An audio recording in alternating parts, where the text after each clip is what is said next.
ಧರ್ಮಸ್ಥಳದಲ್ಲಿ ನೂರಾರು ಶವಗಳನ್ನು ಹೂತಿಟ್ಟಂತಹ ಪ್ರಕರಣ ಈಗ ತಾರ್ಕಿಕ ಅಂತ್ಯ ಕಾಣುವ ಲಕ್ಷಣಗಳು ಕಂಡುಬರ್ತಾ ಇದೆ. ಕೊನೆಗೆ SIT ಸುದೀರ್ಘವಾಗಿ ತನಿಖೆಯನ್ನು ಮಾಡಿ 6 ಜನಗಳನ್ನು ದೋಷಿಗಳು ಅಂತ ಹೇಳಿ ಈಗ ಚಾರ್ಜ್ ಶೀಟ್ನಲ್ಲಿ ಸಲ್ಲಿಕೆಯಾಗಿದೆ. ಇದೀಗ ಧರ್ಮಸ್ಥಳ ಒಂದು ರೀತಿಯಲ್ಲಿ ಸಂಪೂರ್ಣವಾಗಿ ಯಾವುದೇ ಆರೋಪಗಳು ಇಲ್ಲದೇ ಈಗ ಆರೋಪಗಳಿಂದ ಮುಕ್ತರಾಗಿರ್ತಕ್ಕಂಥದ್ದು. ನಮ್ಮ ಜೊತೆಗೆ ಮಾತಾಡೋದಕ್ಕೆ JDSನ ಶಾಸಕರಾದಂತಹ ಮಂಜು ಅವರು ಇದ್ದಾರೆ. ಮಂಜು ಅವರು ಅವ್ರನ್ನೇ ಮಾತಾಡ್ಸೋಣ, ಅವರ ಅಭಿಪ್ರಾಯ ಮತ್ತು ಅವರು ಧರ್ಮಸ್ಥಳಕ್ಕೆ ಸಂಬಂಧಪಟ್ಟಂತೆ ಏನೆಲ್ಲ ವಿಚಾರಗಳನ್ನ ಹಂಚ್ಕೊಳ್ತಾರೆ ರಿಪಬ್ಲಿಕ್ ಕನ್ನಡ ಜೊತೆ ಮಾತಾಡ್ಸೋಣ. ಸರ್ ನಮಸ್ತೆ. ಧರ್ಮಸ್ಥಳದ ಮೇಲೆ ಸಾಕಷ್ಟು ತೇಜೋವಧೆ, ಒಂದು ಧಾರ್ಮಿಕ ಕ್ಷೇತ್ರ ಅಂತ ನೋಡೋದೇ ದೊಡ್ಡ ಮಟ್ಟದಲ್ಲಿ ಕೇವಲ ರಾಜ್ಯ ರಾಷ್ಟ್ರ ಅಲ್ಲ ಅಂತಾರಾಷ್ಟ್ರೀಯ ಮಟ್ಟದಲ್ಲಿ ಮಾನ ತೆಗೆಯುವಂಥ ಕೆಲಸ ಆಯಿತು, ತೇಜೋವಧೆ ಮಾಡುವಂಥದ್ದಾಯಿತು. ಈಗ ಚಾರ್ಜ್ ಶೀಟ್ ಸಲ್ಲಿಕೆ ಆಗಿದ್ದಾರೆ. 6 ಜನ ಬುರುಡೆ ಗ್ಯಾಂಗ್ನವರು ದೋಷಿಗಳಂತ ತೀರ್ಮಾನ ಆಗ್ತಾ ಇದೆ. ಈಗ ತಾವು ಈ ವಿಚಾರವನ್ನು ಯಾವ ರೀತಿಯಾಗಿ ನೋಡ್ತೀರಿ ಸರ್? ನೋಡಿ, ಧರ್ಮಸ್ಥಳ ಅಂತಕ್ಕಂಥದ್ದು ಆ ಸ್ಥಳದ ಹೆಸರೇ ಧರ್ಮ ಅಂತ, ಅಲ್ಲಿ ಧರ್ಮ ಇರ್ತಕ್ಕಂಥದ್ದು. ಮಂಜುನಾಥೇಶ್ವರದ ಒಂದು ನಿಜವಾದಂಥ ಒಂದು ಶಕ್ತಿ ಏನಿದೆ ಅನ್ನೋದು ಗೊತ್ತಾಯಿತು. ಈಗ ಹೆಸರೇ ಬುಡೆ ಗ್ಯಾಂಗ್ ಅಂತೇಳಿ ನೀವೇ ಪತ್ರಕರ್ತರು ಎಲ್ಲ ಇಟ್ಟಿದ್ರಿ. ಈಗ 6 ಜನ ಸುಮಾರು 100 ಎಕರೆನಲ್ಲಿ ಅಲ್ಲಿ JCBನಲ್ಲಿ ಅಗದು ಮಾಡಿ ಅದಿದೆ ಇಲ್ಲಿದೆ ಹುಡ್ತಿದ್ದೀನಿ ಅಂತೇಳಿ ಪ್ರಚಾರ ತಗೊಳ್ಳೋದಕ್ಕೆ, ಅದನ್ನು ಕೆಟ್ಟ ಹೆಸರು ತರೋದಕ್ಕೆ ಮಾಡಿದಂಥ ಕುತಂತ್ರಿಗಳು. ಕೆಲವರು ಇದರಲ್ಲಿ ಲೆಫ್ಟಿಸ್ಟ್ ಇರ್ಬೋದು, ಕೆಲವರು ರಾಜಕಾರಣಿಗಳು ಇರ್ಬೋದು, ದ್ವೇಷದ ಒಂದು ವ್ಯವಸ್ಥೆಯನ್ನು ಮಾಡಿ ಹಿಂದೂ ಧರ್ಮಕ್ಕೆ ಅಪಪ್ರಚಾರ ಬರಬೇಕು ಅಂತೇಳಿ ಪ್ರಾರಂಭ ಮಾಡಿದ್ದು. ಬಹುಶಃ ಮಂಜುನಾಥ ಸ್ವಾಮಿ ಅದು ನಿಜವಾದಂಥ ಮಹಿಮೆ ಗೊತ್ತಾಗಿದೆ. ಅದರಲ್ಲಿ ಆ ಸ್ಥಳದಲ್ಲಿ ಇರ್ತಕ್ಕಂಥದ್ದು ದೇವರ ಒಂದು ಶಕ್ತಿಯಿಂದ ಇವತ್ತು ನಿಜವಾಗಿ ಯಾರು ಆರೋಪಿಗಳು ಅಂತಕ್ಕಂಥದ್ದು SIT ಮಾಡಿ ಈಗಾಗಲೇ 6 ಜನನ ಒಳಗಾಕಿರ್ತಕ್ಕಂಥದ್ದು ಈಗ ಗೊತ್ತಾಗಿದೆ. ಬಹುಶಃ ನನಗೆ ಇವರಿಗೆ 6 ಜನ ಹಾಕೋದ್ರಿಂದ ಇಂಪಾರ್ಟೆಂಟ್ ಅಲ್ಲ, 6 ಜನಕ್ಕೆ ಯಾರು ಹಿಂದೆ ಪ್ರೇರಣೆ ಆಗಿದ್ದು ಅನ್ನೋದನ್ನು ತನಿಖೆಯಲ್ಲಿ ಬಹಿರಂಗಪಡಿಸ್ಬೇಕು. ಮಾಸ್ಟರ್ ಮೈಂಡ್ ಯಾರು ಅನ್ನೋದನ್ನು ಮಾಡಬೇಕು. ಬಹುಶಃ ಮಾಸ್ಟರ್ ಮೈಂಡ್ ಯಾರು ಅಂತ ಜನರಿಗೆಲ್ಲ ಗೊತ್ತಾಗಿದೆ, ಅಲ್ಲಿ ಕಾಮನ್ ಪೀಪಲ್ಗೂ ಗೊತ್ತಾಗಿದೆ. ಬಟ್ ಆದರೆ ಅವ್ರಿಗೆ ಮೊದಲು ಬಲಿಯಾಗಿದ್ದರೆ ಮಾತ್ರ ಇದಕ್ಕೆ ಧರ್ಮಸ್ಥಳಕ್ಕೆ ನಮಗೂ ಎಲ್ಲ ಒಂದು ಶಾಂತಿ ಅಂತಕ್ಕಂಥದ್ದು ನನಗೆ ಅನ್ನಿಸ್ತದೆ. ಬಹುಶಃ ಇಲ್ಲಿ ಇವತ್ತು ಏನೇ ಆಗಲಿ ಹಿಂದೂ ಧರ್ಮಕ್ಕೆ ಜಯ ಸಿಕ್ಕಿದೆ, ನ್ಯಾಯಕ್ಕೆ ಜಯ ಸಿಕ್ಕಿದೆ. ಧರ್ಮಸ್ಥಳಕ್ಕೆ ನನ್ನ ಹೆಸರು, ನಾನು ಆ ದೇವರ ಹೆಸರನ್ನೇ ಮಂಜುನಾಥ್ ಅಂತೇಳಿ. ಅದು ಏನು ಅಂದರೆ ನಮಗೆ 18 ಜನ ಮಕ್ಕಳೆಲ್ಲ ಸಾಯ್ತಾ ಇದ್ದವಲ್ಲ, ಹರಕೆ ಕಟ್ಕೊಂಡು ಹುಟ್ಟಿದ ನಾನು ಒಬ್ಬ. ಆ ಶಕ್ತಿ ಏನು ಅನ್ನೋದು ಪೂರ್ವವಾಗಿದೆ. ಅವ್ರ ಮೇಲೆ ಈಗೇನು ಈಗ ಆಲ್ರೆಡಿ ಏನು ಕಂಪ್ಲೇಂಟ್ ತಗೊಂಡಿದ್ದಾರೆ, ಅವ್ರಿಗೆ ನಿಜವಾಗಿ ಶಿಕ್ಷೆ ಆಗಬೇಕು, ಹಿಂದೆ ಇರ್ತಕ್ಕಂಥವ್ರನ್ನ ಪನಿಷ್ ಮಾಡಬೇಕು. ಸರ್, ಈಗ ಸರ್ಕಾರ ಎಲ್ಲೋ ಒಂದು ಕಡೆ ಒತ್ತಡಕ್ಕೆ ಮಾಡೋದು ಆತುರಾತುರವಾಗಿ SIT ತನಿಖೆ ಕೊಡ್ತಾ ಅಂತ ಸರ್ಕಾರವು ಕೂಡ ಆಲೋಚನೆ ಮಾಡಬೇಕಾಗಿತ್ತು. ನೋಡಿ, ಅವ್ರು ಏನಂದ್ರೆ ಯಾರೋ ಹೇಳಿದ್ದನ್ನು ಕೇಳ್ತಾರೆ. ಆ ಕೇಳಿದಾಗ ಏನಾಗ್ತದೆ ಅಂದರೆ ಅವ್ರು ಹೇಳಿದ್ದೇ ನಿಜವಾಗಿರ್ಬೋದು ಅಂತಕ್ಕಂಥದ್ದು. ಈಗ ಯಾರ್ಯಾರು ಸರ್ಕಾರ ಇದು ಮಾಡಿದ್ರಲ್ಲ, ಇದ್ರ ಹಿಂದೆ ಅವರು ಇದ್ದಾರೆ ಅಂತಕ್ಕಂಥದ್ದು ನನ್ನ ಅಭಿಪ್ರಾಯ. ನನಗೆ ಅನುಮಾನನೂ ಕೂಡ ಇದೆ. ಯಾವುದೇ ಕಾರಣದಿಂದಲೂ ಇವರು ಹಿಂದೆ ಇದ್ದವ್ರಿಗೆ ಬಲಿ ಹಾಕಿದರೆ ಮಾತ್ರ ಮುಂದಿನ ದಿನಗಳಲ್ಲಿ ಅನಾಹುತ ತಪ್ಪದೆ. ಇಲ್ಲದೇ ಇದ್ದರೆ ಈ ರೀತಿ ಕೆಲವರಿಗೆ ಪ್ರಚೋದನೆ ಮಾಡಿ ಅವರ ಲಾಭ ಪಡಿಸ್ಕೊಳ್ಳೋದಕ್ಕೆ ಪಾಪದವ್ರು ಬಲಿ ಆಗ್ತಾರೆ. ಬಹುಶಃ ಇವ್ರಿಗೆ ನಿಜವಾಗಿ ಧರ್ಮಸ್ಥಳ ಏನು ಅಂತ ಈಗ 6 ಜನ ಇದ್ದಾರಲ್ಲ, ಅವ್ರು ಅಲ್ಲೇ ಹುಟ್ಟಿ ಬೆಳೆದಿರ್ತಕ್ಕಂಥವ್ರು, ಅವರೆಲ್ರಿಗೂ ಗೊತ್ತಲ್ಲಿ ಧರ್ಮಸ್ಥಳ ಏನು ಎತ್ತ ಅಂತೇಳಿ. ಬಹುಶಃ ಈಗ ಕೆಟ್ಟ ಹೆಸರು ತರೋಕ್ಕೆ ಮಾಡಿರ್ತಕ್ಕಂಥದ್ದನ್ನು ನೋಡಿದಾಗ ಯಾರು ಕೆಟ್ಟ ಹೆಸರನ್ನ ಮಾಡೋದಕ್ಕೆ ಮುಂದಾಗಿದ್ದಾರೆ ಅವ್ರಿಗೆ ಶಿಕ್ಷೆ ಆಗಬೇಕು ಅಂತ ನನ್ನ ಒತ್ತಾಯ. SITಯ ತನಿಖೆ ಕೇವಲ ಈ 6 ಜನ ಆರೋಪಿಗಳು ಬುರುಡೆ ಗ್ಯಾಂಗ್ ಇಷ್ಟಕ್ಕೆ ಮಾತ್ರ ಸೀಮಿತ ಆಯ್ತಾ ಅಂತ ತಾವು ಹೇಳ್ದಂಗೆ ಮಾಸ್ಟರ್ ಮೈಂಡು ಆಚೆ ಬರಬೇಕು ಅಂತಂದ್ರೆ ಅದರ ಆಚೆ ಯಾಕೆ ತನಿಖೆ ಮಾಡಲಿಲ್ಲ, ಮಾಸ್ಟರ್ ಮೈಂಡ್ವರೆಗೂ ಯಾಕೆ ಹೋಗಲಿಲ್ಲ ಅಂತ? ನೋಡಿ, ನನ್ನ ಪ್ರಕಾರ ಮಾಸ್ಟರ್ ಮೈಂಡ್ ಹೋಗಿತ್ತು, ಅವ್ರ ಹೆಸರು ಹೇಳಿರೋದಿಲ್ಲ. ದೇ ಆರ್ ವೆರಿ ಇದು.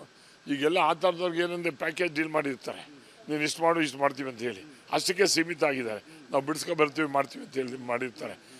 ಈಗ ನಿಜವಾಗಿ SIT ಅವರು ಇವರು ಚಾರ್ಜ್ ಶೀಟ್ ಹಾಕಿದ ಮೇಲೆ ಅವರು ತನಿಖೆ ಮಾಡಿ ಯಾರು ಮಾಸ್ಟರ್ ಮೈಂಡ್ ಇದ್ದಾರೆ ಅವರ ಹೆಸರನ್ನ ಹೊರ ಬರಬೇಕು ಅಂತ ನನ್ನ ಅಭಿಪ್ರಾಯ. ಮಾಸ್ಟರ್ ಮೈಂಡ್ ಹೆಸರು ಬರದಂತೆ ಆಗಿದ್ರೆ ಪ್ಯಾಕೇಜ್ ಡೀಲ್ ಆಗಿದೆ ಅಂತೀರಾಗಿದೆ. ಮಾಸ್ಟರ್ ಮೈಂಡ್ ಇವರು 6 ಜನ ಮಾಸ್ಟರ್ ಅಲ್ಲ, ಇವರು ಬರೀ ಮೈಂಡು, ಮಾಸ್ಟರ್ಸ್ ಬೇರೆ ಇದ್ದಾರೆ. ಅವರು ಮಾಸ್ಟರ್ ಮೈಂಡನ್ನು ಬಹಿರಂಗಪಡಿಸ್ಬೇಕು, ಅವ್ರು ಯಾರು ಅನ್ನೋದನ್ನು ಸಮಾಜಕ್ಕೆ ತಿಳಿಸ್ಬೇಕು. Thank you so much sir. Yes, ಇದಿಷ್ಟು ಕೂಡ ಶಾಸಕರಂತ ಎ ಮಂಜು ಅವರ ಮಾತು. ಅವರು ಕೂಡ ನೇರವಾಗಿ ಹೇಳ್ತಕ್ಕಂಥದ್ದು ಕೇವಲ ಈಗ 6 ಜನ ಏನು ಆರೋಪಿಗಳಿದ್ದಾರೆ ಇವರು ಅಷ್ಟೇ ಜನ ಅಲ್ಲ, ಇದರ ಹಿಂದೆ ಮಾಸ್ಟರ್ ಮೈಂಡ್ ಕೂಡ ಇದ್ದಾರೆ, ಅವರ ಹೆಸರು ಕೂಡ ಆಚೆ ಬರಬೇಕು, ಅದನ್ನು ಕೂಡ ಬಹಿರಂಗಪಡಿಸಬೇಕು ಅಂತೇಳಿ ಸರ್ಕಾರಕ್ಕೆ ಆಗ್ರಹವನ್ನು ಮಾಡಿರ್ತಕ್ಕಂಥದ್ದು. ನೋಡೋಣ ಆ ಮಾಸ್ಟರ್ ಮೈಂಡ್ ಯಾರು, ಅವರ ಹೆಸರು ಆಚೆ ಬರುತ್ತಾ ಅನ್ನೋದನ್ನು. ಕ್ಯಾಮ್ರಾ ಪರ್ಸನ್ ಮಂತೇಶ್ ಜೊತೆ ಸುರೇಶ್, ರಿಪಬ್ಲಿಕ್ ಕನ್ನಡ, ಬೆಳಗಾವಿ. ಧರ್ಮಸ್ಥಳದಲ್ಲಿ ನೂರಾರು ಶವಗಳನ್ನು ಹೂತಿಟ್ಟಂತಹ ಪ್ರಕರಣ ಈಗ ತಾರ್ಕಿಕ ಅಂತ್ಯ ಕಾಣುವ ಲಕ್ಷಣಗಳು ಕಂಡುಬರ್ತಾ ಇದೆ. ಕೊನೆಗೆ SIT ಸುದೀರ್ಘವಾಗಿ ತನಿಖೆಯನ್ನು ಮಾಡಿ 6 ಜನಗಳನ್ನು ದೋಷಿಗಳು ಅಂತ ಹೇಳಿ ಈಗ ಚಾರ್ಜ್ ಶೀಟ್ನಲ್ಲಿ ಸಲ್ಲಿಕೆಯಾಗಿದೆ. ಇದೀಗ ಧರ್ಮಸ್ಥಳ ಒಂದು ರೀತಿಯಲ್ಲಿ ಸಂಪೂರ್ಣವಾಗಿ ಯಾವುದೇ ಆರೋಪಗಳು ಇಲ್ಲದೇ ಈಗ ಆರೋಪಗಳಿಂದ ಮುಕ್ತರಾಗಿರ್ತಕ್ಕಂಥದ್ದು. ನಮ್ಮ ಜೊತೆಗೆ ಮಾತಾಡೋದಕ್ಕೆ JDSನ ಶಾಸಕರಾದಂತಹ ಮಂಜು ಅವರು ಇದ್ದಾರೆ. ಮಂಜು ಅವರು ಅವ್ರನ್ನೇ ಮಾತಾಡ್ಸೋಣ, ಅವರ ಅಭಿಪ್ರಾಯ ಮತ್ತು ಅವರು ಧರ್ಮಸ್ಥಳಕ್ಕೆ ಸಂಬಂಧಪಟ್ಟಂತೆ ಏನೆಲ್ಲ ವಿಚಾರಗಳನ್ನ ಹಂಚ್ಕೊಳ್ತಾರೆ ರಿಪಬ್ಲಿಕ್ ಕನ್ನಡ ಜೊತೆ ಮಾತಾಡ್ಸೋಣ. ಸರ್ ನಮಸ್ತೆ. ಧರ್ಮಸ್ಥಳದ ಮೇಲೆ ಸಾಕಷ್ಟು ತೇಜೋವದೆ, ಒಂದು ಧಾರ್ಮಿಕ ಕ್ಷೇತ್ರ ಅಂತ ನೋಡೋದೇ ದೊಡ್ಡ ಮಟ್ಟದಲ್ಲಿ ಕೇವಲ ರಾಜ್ಯ ರಾಷ್ಟ್ರ ಅಲ್ಲ ಅಂತಾರಾಷ್ಟ್ರೀಯ ಮಟ್ಟದಲ್ಲಿ ಮಾನ ತೆಗೆಯುವಂಥ ಕೆಲಸ ಆಯಿತು, ತೇಜೋವಧೆ ಮಾಡುವಂಥದ್ದಾಯಿತು. ಈಗ ಚಾರ್ಜ್ ಶೀಟ್ ಸಲ್ಲಿಕೆ ಆಗಿದ್ದಾರೆ. 6 ಜನ ಬುರುಡೆ ಗ್ಯಾಂಗ್ನವರು ದೋಷಿಗಳಂತ ತೀರ್ಮಾನ ಆಗ್ತಾ ಇದೆ. ಈಗ ತಾವು ಈ ವಿಚಾರವನ್ನು ಯಾವ ರೀತಿಯಾಗಿ ನೋಡ್ತೀರಿ ಸರ್? ನೋಡಿ, ಧರ್ಮಸ್ಥಳ ಅಂತಕ್ಕಂಥದ್ದು ಆ ಸ್ಥಳದ ಹೆಸರೇ ಧರ್ಮ ಅಂತ, ಅಲ್ಲಿ ಧರ್ಮ ಇರ್ತಕ್ಕಂಥದ್ದು. ಮಂಜುನಾಥೇಶ್ವರದ ಒಂದು ನಿಜವಾದಂಥ ಒಂದು ಶಕ್ತಿ ಏನಿದೆ ಅನ್ನೋದು ಗೊತ್ತಾಯಿತು. ಈಗ ಹೆಸರೇ ಬುಡೆ ಗ್ಯಾಂಗ್ ಅಂತೇಳಿ ನೀವೇ ಪತ್ರಕರ್ತರು ಎಲ್ಲ ಇಟ್ಟಿದ್ರಿ. ಈಗ 6 ಜನ ಸುಮಾರು 100 ಎಕರೆನಲ್ಲಿ ಅಲ್ಲಿ JCBನಲ್ಲಿ ಅಗದು ಮಾಡಿ ಅದಿದೆ ಇಲ್ಲಿದೆ ಹುಡ್ತಿದ್ದೀನಿ ಅಂತೇಳಿ ಪ್ರಚಾರ ತಗೊಳ್ಳೋದಕ್ಕೆ, ಅದನ್ನು ಕೆಟ್ಟ ಹೆಸರು ತರೋದಕ್ಕೆ ಮಾಡಿದಂಥ ಕುತಂತ್ರಗಳು. ಕೆಲವರು ಇದರಲ್ಲಿ ಲೆಫ್ಟಿಸ್ಟ್ ಇರ್ಬೋದು, ಕೆಲವರು ರಾಜಕಾರಣಿಗಳಿರ್ಬೋದು, ದ್ವೇಷದ ಒಂದು ವ್ಯವಸ್ಥೆಯನ್ನು ಮಾಡಿ ಹಿಂದೂ ಧರ್ಮಕ್ಕೆ ಅಪಪ್ರಚಾರ ಬರಬೇಕು ಅಂತೇಳಿ ಪ್ರಾರಂಭ ಮಾಡಿದ್ದು.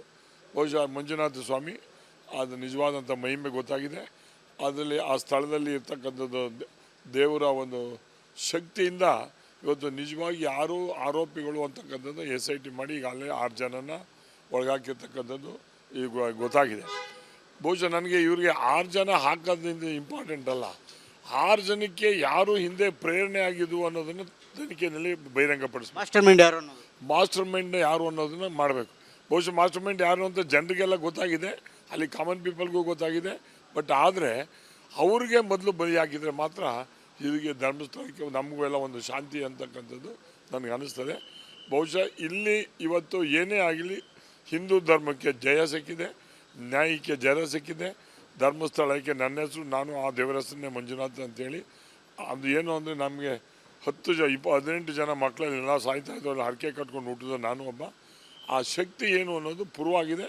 ಅವ್ರ ಮೇಲೆ ಈಗೇನು ಈಗ ಆಲ್ರೆಡಿ ಏನು ಕಂಪ್ಲೇಂಟ್ ತಗೊಂಡಿದ್ದಾರೆ, ಅವ್ರಿಗೆ ನಿಜವಾಗಿ ಶಿಕ್ಷೆ ಆಗಬೇಕು, ಹಿಂದೆ ಇರ್ತಕ್ಕಂಥವ್ರನ್ನ ಪನಿಷ್ ಮಾಡಬೇಕು. ಸರ್, ಈಗ ಸರ್ಕಾರ ಎಲ್ಲೋ ಒಂದು ಕಡೆ ಒತ್ತಡಕ್ಕೆ ಮಾಡೋದು ಆತುರಾತುರವಾಗಿ SIT ತನಿಖೆ ಕೊಡ್ತಾ ಅಂತ ಸರ್ಕಾರವು ಕೂಡ ಆಲೋಚನೆ ಮಾಡಬೇಕಾಗಿತ್ತು. ನೋಡಿ, ಅವ್ರು ಏನಂದ್ರೆ ಯಾರೋ ಹೇಳಿದ್ದನ್ನು ಕೇಳ್ತಾರೆ. ಆ ಕೇಳಿದಾಗ ಏನಾಗ್ತದೆ ಅಂದರೆ ಅವ್ರು ಹೇಳಿದ್ದೇ ನಿಜ ಇರ್ಬೋದು ಅಂತಕ್ಕಂಥದ್ದು.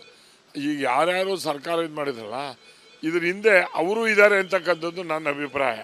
ನನಗೆ ಅನುಮಾನನೂ ಕೂಡ ಇದೆ.